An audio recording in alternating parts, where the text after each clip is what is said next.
Hey YouTube, it's me again.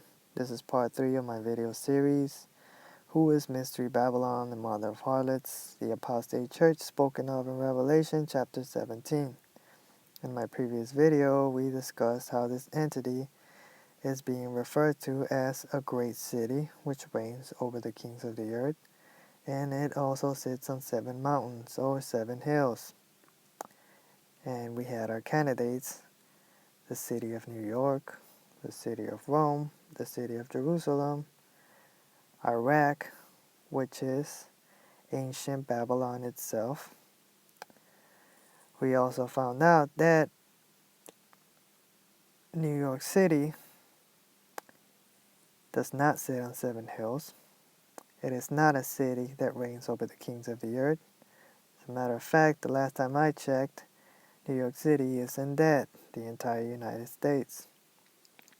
As far as religion goes, it is not very religious, and this is talking about a religious entity that goes all the way back to ancient times, the mother of mystery religions, although you could see its influences in the United States. But the United States does not have the power it once has. Likewise, ancient Babylon, and you will not find any city that sits on 7 hills if you look it up, as far as the country of Iraq goes. So you can just toss those two out the window. However, we did find out that Rome and Jerusalem both sit on 7 hills, and they're very much in power in today's political picture, as well as the religious side of things. So, moving on to our next clue. It's from Revelation chapter 17 and verse 10, and it says, now, I did not have to do this, but for the sake of better understanding, when you guys read that chapter of Revelation, chapter 17, and run into verse 10, I don't want you guys to get thrown off. So, for the sake of knowledge, I will be going over this verse. You say, what does this verse have to do with the description of that harlot church? Well, you're right, it has nothing to do with as far as describing this apostate church, but it will let us know where are things moving to, or are they going to stay right where they're at? So, it is a little nugget for you guys. Okay, it reads, and there are 7 kings, 5 are fallen. One is, and the other is not yet come, and when he comes, he must continue a short space. Now, it mentions 7 kings here. Now, in order for them to be kings, they will need what? 7 kings will need what? Kingdoms. 7 kings need 7 kingdoms. Now, keep in mind, these aren't just any ordinary kings. These are predominant figures in history. In other words, they will be considered world rulers. So that means they will need to have world empires. Kings need kingdoms in order to rule. So here's saying 7 kings, so therefore they must have 7 world empires at one time or another. They rule the entire world, wherever these kingdoms are. Now keep in mind also, when the Bible speaks about history, it references kings, the majority of the time they are, like I said, very much big in history. They're not just little kings here with little kingdoms there and a little bit of history here and there. No. It is talking about a big, big, big empire with well-known kings. It says 5 are fallen, and 1 is. The other is not yet come. Okay.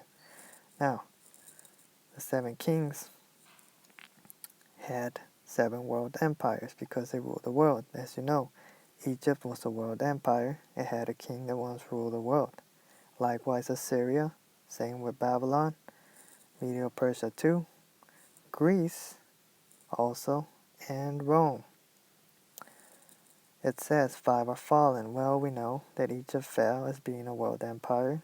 Assyria fell, Babylon fell, Medo-Persia fell, and Greece fell. All those 5 kings fell. Those world rulers fell, and it says that 1 still is. Well, If you look at the Roman Empire at that present time, during John's revelation, a vision by the angel of the Lord, the Roman Empire was very much in full power.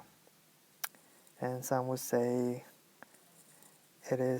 we are still in Rome's time. Fair enough. But if we are in the era of Rome still, where are things moving to? Are they going to stay right where they're at, or is the focus going to shift elsewhere? Because we know the Antichrist coming, and he will reign for a short time. So, something to keep in mind. Where are things going to culminate before the return of Christ? Something to take note of, because clearly we can see we are in the time of Rome to some degree. As far as religion goes, it's very much still hanging in there in the Vatican. It has influence in the political picture because through its religious system, it has the ability to pull some strings over there from the Vatican. But also keep in mind, Israel became a nation again in 1948. Could it be that that is where the focus will shift? Something to think about. Is it a coincidence that for the last generation that it came into being, Israel, the nation of Israel? Again, something to seriously consider. Now, moving on to our next clue.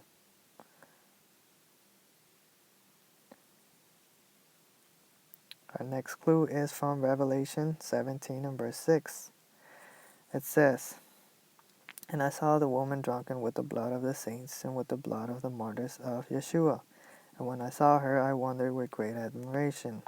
Now, another eerie similar verse from Revelation chapter 18 and verse 24. It also making mention of this apostate church as being guilty of the bloodshed of prophets and saints, and of all that were slain upon the earth. That's quite a list. So whoever this entity is must fit that description.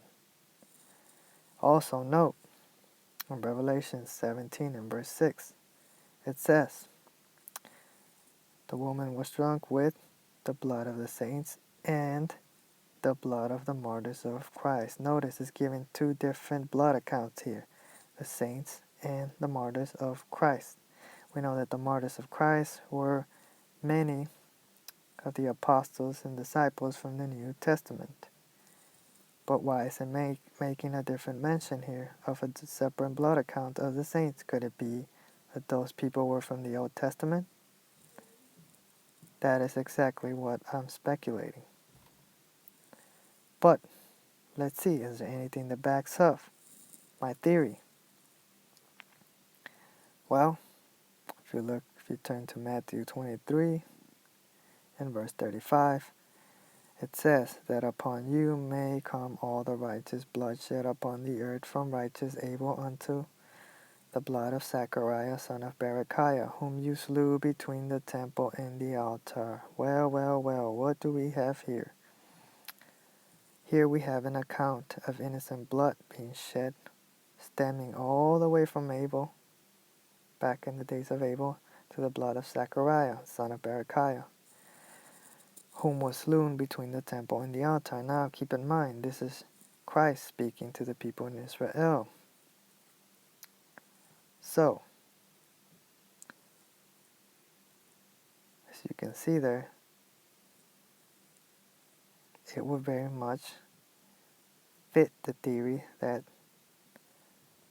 what says in Revelation 17 and verse 6 is referencing the Old Testament prophets as well as the ones from the New Testament, which were many disciples and apostles to Christ's ministry, and many of them were martyrs.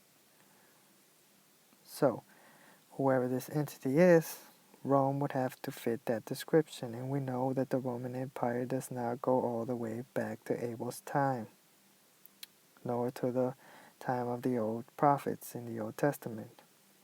However, we know the city of Jerusalem does. So, can begin to see now more clearly who is fitting the description better, Jerusalem or Rome. And if you turn to Luke chapter 11 and verse 51, you find almost an exact same identical verse as Matthew 23 and verse 35. It says, from the blood of Abel unto the blood of Zechariah. See? It's going all the way back from Abel unto Zechariah. And we know that the Roman Catholic Church, the Vatican, does not go all the way back. It hadn't come into power then, the Roman Empire. It says, which perished between the altar and the temple. Verily I say unto you, it shall be required of this generation.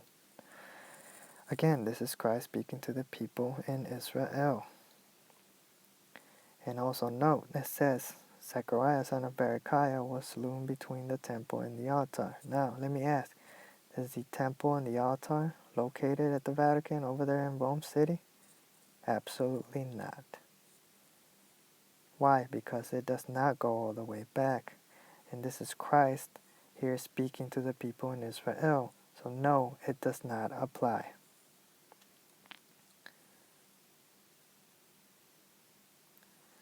And we know that because Revelation 18:24 is describing that same entity as the one in Revelation chapter 17 and verse 6.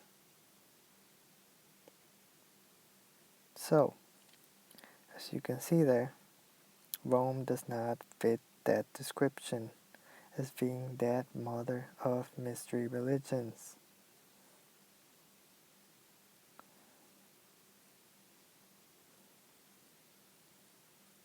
And also, I want you guys to take note. Here we have Matthew and Luke giving an account of almost the exact same thing. And what does the Bible say? Well, the Bible says in Matthew chapter 18 and verse 16 and 2 Corinthians chapter 13 and verse 1, the scriptures say, out of the mouth of 2 or 3 witnesses shall the truth be established. And what do I have here? 2 witnesses, both Matthew and Luke, giving almost an exact same identical account of Abel's blood all the way to Zechariah's being shed by the people in this place. And we know that these are the words of Christ talking to the people in Israel.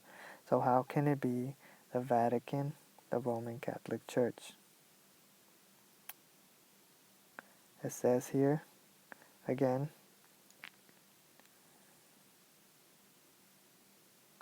it says that the woman was drunken with the blood of the saints and with the blood of the martyrs of Christ. Why would it be given separate blood accounts if it's the same people, the martyrs of Christ during his time? It would make no sense. Why add the blood of the saints and the blood of the martyrs of Christ? It's clearly making a distinction. Otherwise, it would just read, this woman was drunken with the blood of the saints and martyrs of Christ. Meaning you could speculate it's one and the same. However, it's clearly letting you know, if you read the passage carefully, it's making a distinction. And here I have something to back up my claim. Like I said, Matthew 23:35. Likewise, Luke 11:51. Speaking about the innocent blood from Abel to Zacharias.